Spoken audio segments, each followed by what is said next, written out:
All right, good afternoon, everyone. Welcome to another ZBrief IFS podcast. I'm Anna Matthews, and I'm a student film projectionist at the International Film Series, and joining me today is Rachel.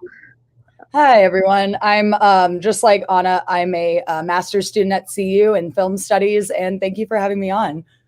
Thanks for joining us. So for today, we're going to be talking about the animated Oscar shorts. It's that time of year again where we get the collection of Oscar shorts that have been nominated, and also some fun bonus ones. So today we're focusing on animation, and those are available on the International Film Series website. And as we've mentioned in weeks past, during the pandemic, we have a lot of online offerings, so go ahead and check out the website if you'd like to see more titles that are available. Today's animation. Rachel, what were your initial impressions?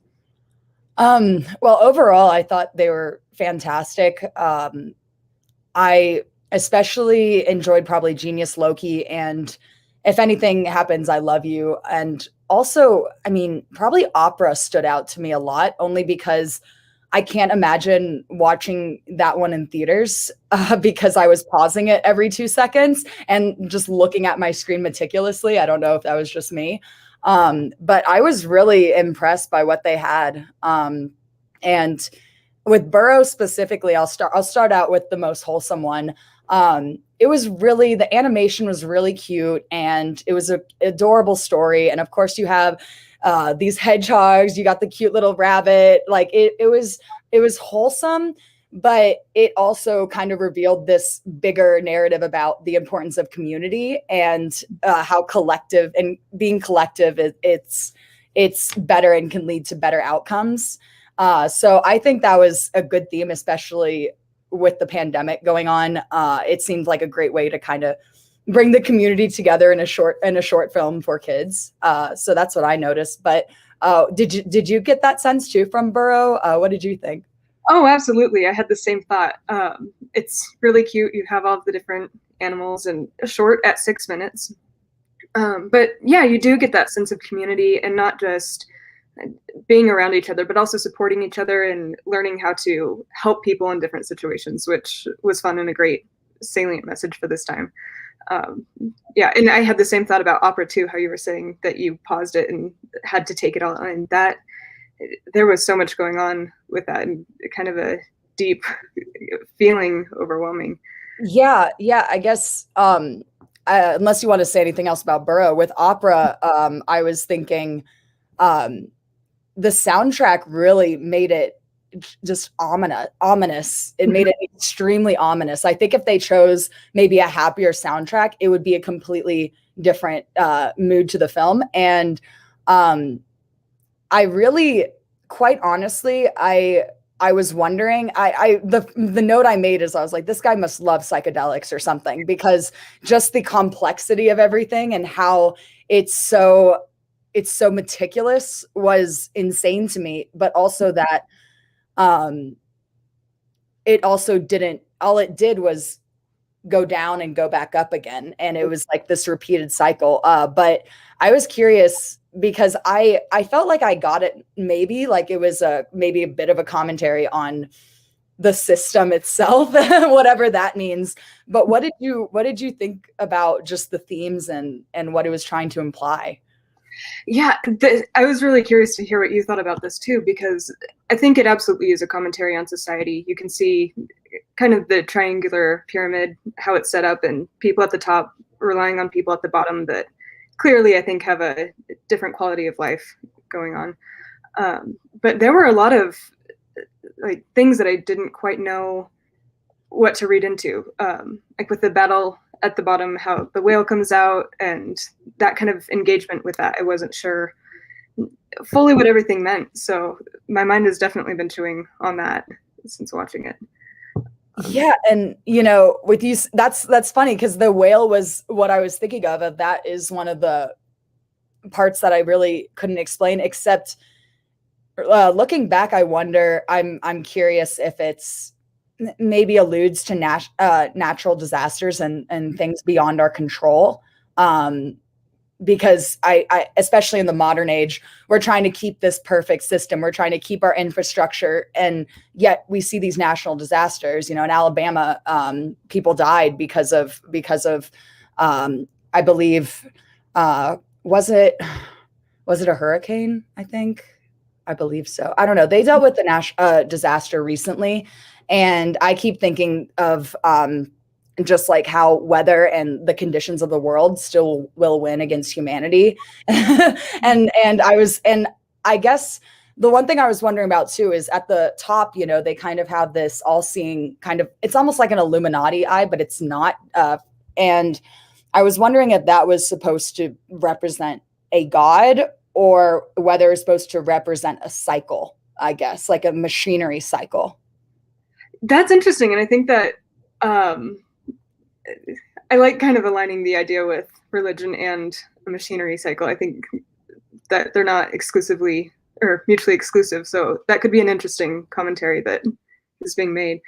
And I did see in some of the reviews I was reading, a lot of people looked into religion with this in particular. So, and it is a cycle, as you see at the end, the scales tip and it starts all over again. So definitely an engaging piece. Oh, and I see we've got some comments by Pablo, so thank you for joining us today. Yes, Metropolis, I got some of those connections too.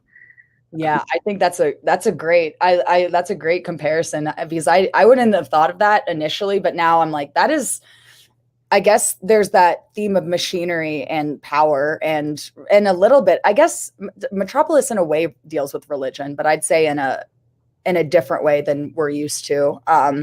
But is there anything else you want to say about opera, or do you want to, because I think a good way to transition that would be into Genius Loki, because that one is also just out there. And I want to know your thoughts before I share mine, because my thoughts are mostly just like, I love it, A+. Like, yeah, this is one that I was completely engulfed by it. The animation style changed several times throughout. There was a very I think it just really hit a weird emotional level that it made it very easy to see yourself in it, and also just consider your surroundings and the different environments. So that one also took my breath away. What in specific stood out to you about it? I think it was just the art was stunning, I think, but also it's so hard to describe. I felt like there's so many hidden aspects to it. And like, if I paused every second of the animation, then I would still miss half of what's going on there, because it was just so complex and rich. And the art was just you could tell it was so methodical, and somebody put their soul into this. And it seemed to be able to display the emotion of the main character very well. And I need to rewatch it because I wasn't quite sure what the whole story was, but of course it's based on Genius Loki, which I'm also not too familiar with, but I think it was a very good like way to display different events in this woman's life and the trauma from her past and how it's manifested into her future. Like with the scene with the men, I remember, and she was scared. And then that's juxtaposed with her just breaking, like with the kitchen and everything falling apart, and the child, and the fact that the film, it had all these elements show on screen, and then it just focuses like on the baby, and it almost creates its own environment. It's not like, I would say, even like Burrow or any of the other films we've discussed, where it's like this movie's world is a blank canvas, and it's really just filled in. So I think more so than others, it was really a work of art. And I really want to give the director a hug, because that's how I thought it was stunning. I agree. And it reminded me a lot of a film that Pablo and I reviewed earlier in the year called The Wolf House, in just how fluid the animation was in moving from one subject into another. There's the moment where two of the characters are having a conversation, and it just shows one face turn into another in a very stylized way that it had a very fluid, just forward movement with it. And again, like the kitchen scene where she's destroying everything, I thought that really stood out to me. And seeing her turn into a dog in that image to relay just kind of that, I think, innate natural reaction to things that can happen sometimes under so much pressure. I thought it was a brilliant piece of work, and it's not something that I thought would catch my eye initially, but it definitely took my breath away. Yeah, I'm glad you feel that way too, because going into it, I didn't think I'd go out of it just being in such awe. So it really, I think that's the most impressive films are the ones that don't come off as extraordinary, and then you watch them and you leave and you're like, that film was extraordinary, even though it seems so ordinary. And I think something I really appreciate about the artistic style, and I did art a lot in undergrad and just throughout high school, is how instead of, I feel like this is discussed a lot in animation. People are like, oh, I love anime because the characters' expressions are so distinct. You know, they have the wrinkles, they show expressions so well in anime and different animated styles, but in others, not so much. And in this one, they kind of invented a new style to create emotion because they use shapes almost to create emotion, and they use shapes around them, and they mold emotions, if that makes sense. So I thought just the way they were able to convey such, and it seems like for you it also conveyed strong emotions, how they were able to do that from a square, a circle, and just combining them was just gorgeous. Yeah. Absolutely. Yeah. So then there were two other titles that were left in the main section, and that was If Anything Happens, I Love You, and Yes People, which I think it's important to mention a content warning for If Anything Happens, I Love You. I know we were talking briefly before this about how that was a hard one to watch, and especially I think in the recent times. That one focuses on parents going through the emotional aftermath of losing a child in a school shooting. So I think it was a very hard topic to deal with, but I think it handled it fairly well. There were some moments that it might have, it could have been a little more reserved, but a very, very salient message that I think really hit home. What was your reaction to that one?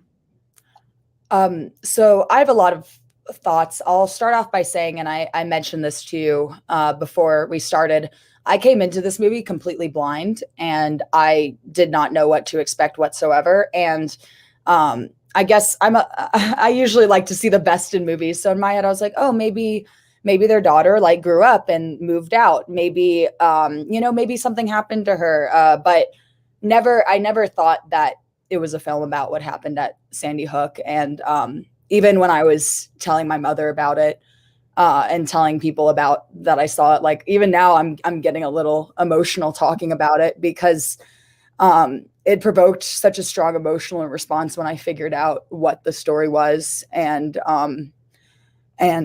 this happened. And I guess what's really upsetting is there's still people out there who believe in a conspiracy theory that this didn't happen. And I hope this film helps prove to some people, or at least tugs emotionally on those people who have those beliefs, that this did happen. Children are dead. And I was wondering, with this, I thought it was very well done, but is it therapeutic for the parents of these victims in reality, or is it more so showing the world how these parents feel? Like, do you think it was made for the parents to cope, or more so to show the world the inside of what mourning a lost child is like, especially something so unnecessary and just disgusting that happens in our world?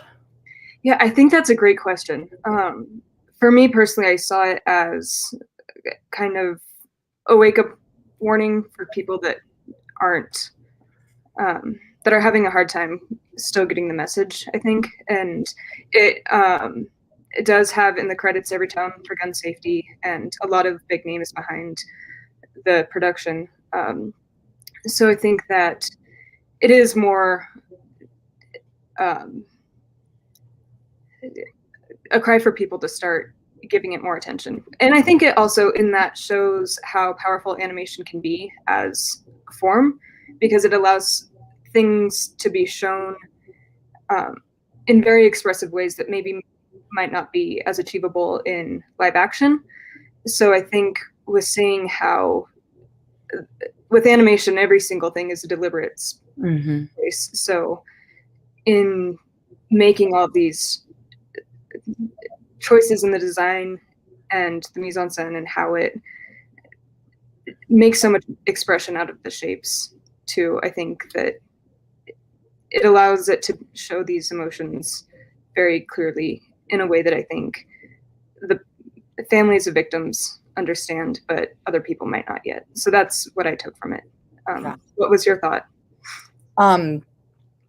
Yeah, I was kind of along the same lines. Sorry, I guess thinking about that, I really liked how they used the shadows to show kind of the struggles internally that were happening. And I think this couldn't have been made as a live action. The only way to make this would be an animated short. So I think that was really good. The only thing I'll critique, and this isn't that big of a deal, is I appreciate that they used original music. I saw that they did that.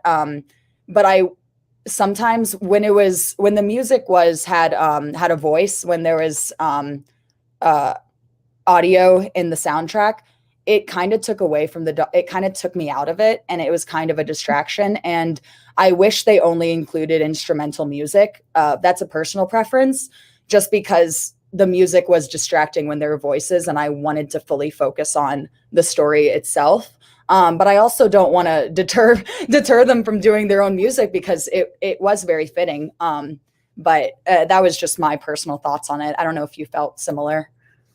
Yeah, I think specifically some of the choices in the songs they made were a bit interesting, but on one hand, I agree it did take me out, but on the other hand, it kind of brought me quickly back in when I realized that it was choosing music that like the child had listened to, and so then it, I think, hit a little harder. It was further in the message. So it also kind of made me think again that this isn't just a stylistic choice. It's also dealing with real subjects, even if it's not about one child in particular. It's still, it kind of progressed, I think, the humanism of it for me after the initial thought. Yeah. And that's why I don't want to be too critical about it, because, that was my preference. But at the same time, I think using original music is also a lot more personal. And I think that's very commendable to do. And it's also a lot more time and work into the documentary. And I think the documentary I think it would have hit me hard no matter what, but I don't think it would have made me stay in my room for a day and not want to leave if it wasn't for, what's happened in Boulder recently too. And it's just, it's kind of hard for me too, because I feel like I'm from Atlanta, and I feel like my hometown has been attacked, and now my current city, mile to where I lived, has been attacked. And I guess in a way that made this documentary even harder, because even though I don't know anyone personally who isn't with us anymore, I know plenty of people who do, and their pain is very apparent. And I think it is important to show these stories. I know it makes us upset, but we need these. And I think it's important for bringing out humanity. Movies aren't just about entertainment. They're about revealing parts of the world that we might not be comfortable discussing. And when we get into the other short films, the non-animated shorts, another time, that definitely is apparent with those too. There's so many ones that I think they're not for entertainment, they're for awareness, and that's equally important. Mm-hmm. Yeah, I completely agree. Yeah. So the last film on the program was Yes People, and I was curious to hear your thoughts on this, because with the reviews I was reading, they read it very differently than I did. Okay, yeah, I didn't look at the reviews yet. I didn't read the reviews, but I looked at my letterbox, and I saw, and people didn't like it. And I didn't, and, well, some people liked it, but a lot of people didn't like it, and I didn't understand why. I thought it was, I don't know why you could hate claymation, first of all, because it's claymation, but also it's just showing all these people like living their lives and in an apartment. And it's, I think it was wholesome. I think it was entertaining. It made me laugh.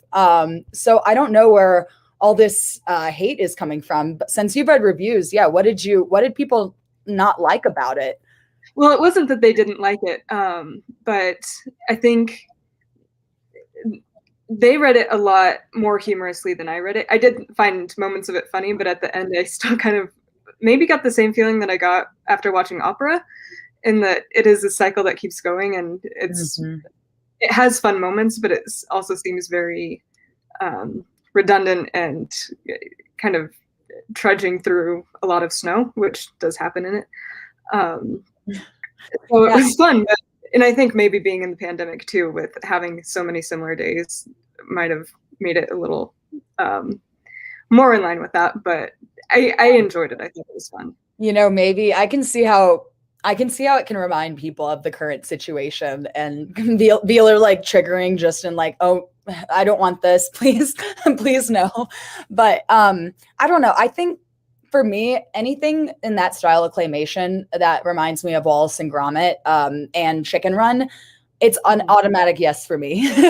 Even if the story isn't, the most interesting, is I think I just think claymation has, there's so much you can do with it, and I really like it as a medium. So I think that made me just more accepting of this film, and like able to overlook a lot of the themes, because I was like, oh, it's so wholesome. Like I was just like, and it reminds me too, it kind of had the sense of humor of, I forgot what it's called, but there's that animator, and he does stop action, and he does the penguins. And you're nodding. So I'm like, I don't know his name, but he's very popular, and he's incredible because, and I feel so bad that I can't think of his name, but he recreated the last scene of the thing. Well, he recreated the whole movie of The Thing with claymation, with penguins, that lasted about, it was like a 5-7 minute version of it. And it with polar bears too, of course. And it was one of the most brilliant things I've ever seen. So I think it's just, for me, there's this nostalgia with claymation, where it's very hard for me to be critical of it. Yeah, I thought it was definitely a fun film. Like, I enjoyed it the whole time. But yeah, that's funny that you mentioned that. I hadn't heard of The Thing redone. So that's fun. I'll send you. I'll text it to you or something, because you definitely need to see that. It's incredible. But yeah, do you want to briefly talk about the three commended shorts? That works. Yeah. So in addition to the main program, there's the inclusion of 3 follow-up commended shorts that haven't been nominated, but they're still marked as notable. So that's Kapamahu, The Snail and the Whale, and To Gerard. So, something I want to mention just as a general note is, while these are animated shorts, not all of these, that doesn't mean that they're necessarily meant for children. So I think while Burrow would be certainly suitable, maybe question some of the other ones in the program if you have a younger audience with you. But with these last 3, I thought that they would be very well enjoyed by children, and we're kind of fun along that line. Did you have anything specific, Rachel, to say about those? Real quick, I'll mention to you the guy for The Thing. His name is Lee Hardcastle. Jason reminded me. So I want to put the name out there so people know who it is. But yeah, with the shorts, I really, quite honestly, with kids animation, I'm less invested, just because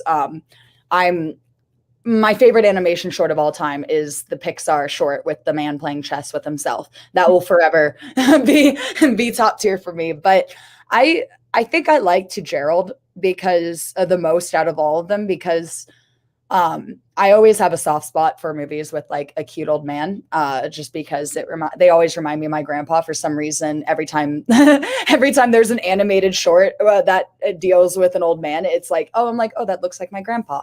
But I thought it was very, very wholesome in it, and it also really showed the importance of magic, because I think magic, especially nowadays, magic I think isn't as popular. It has a stigma, like kids get made fun of for doing magic.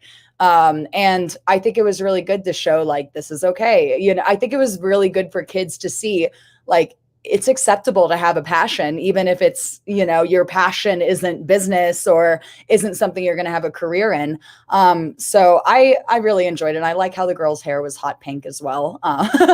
So yeah, which one did you like the best? Because that one just stood out to me the most. Yeah, I agree. To Gerard was fun. I loved it because I do love seeing shorts with old men in them, but specifically about that, I loved the intergenerational connection that was made.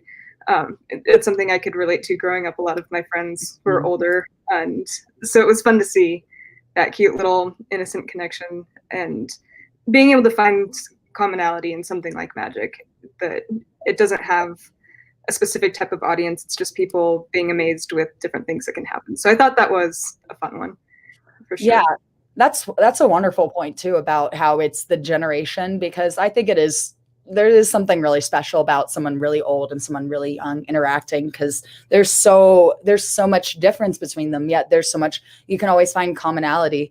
And I guess with I'll mention briefly with the snail and the whale. That one seems, I feel like that could replace a bedtime story. So instead of reading your kid like a story at night, just put on that short film and they'll probably fall asleep, because it was I was like, wow, I could meditate to this. It was just, I thought it was nice and it was well done. Nothing really stood out to me as like, you know, revolutionary or like incredible, but it was wonderful. Yeah. I think it was it was sweet. Yeah. Yeah. And then oh, go ahead. Oh, go ahead. No, you can go ahead. I was just going to ask you about is it Kape Mahu?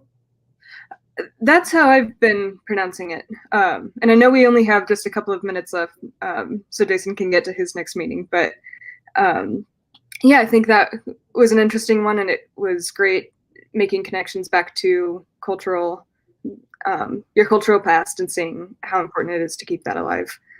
Did you have any thoughts on that one? Yeah, I like the animation style. I felt pretty similar to it, to the snail and the whale, where I'm like, this is a great, you know, kids could fall asleep with it. I think it was a little bit deeper. It did, I think it did deal with, more implications about society, more so than the snail and the whale.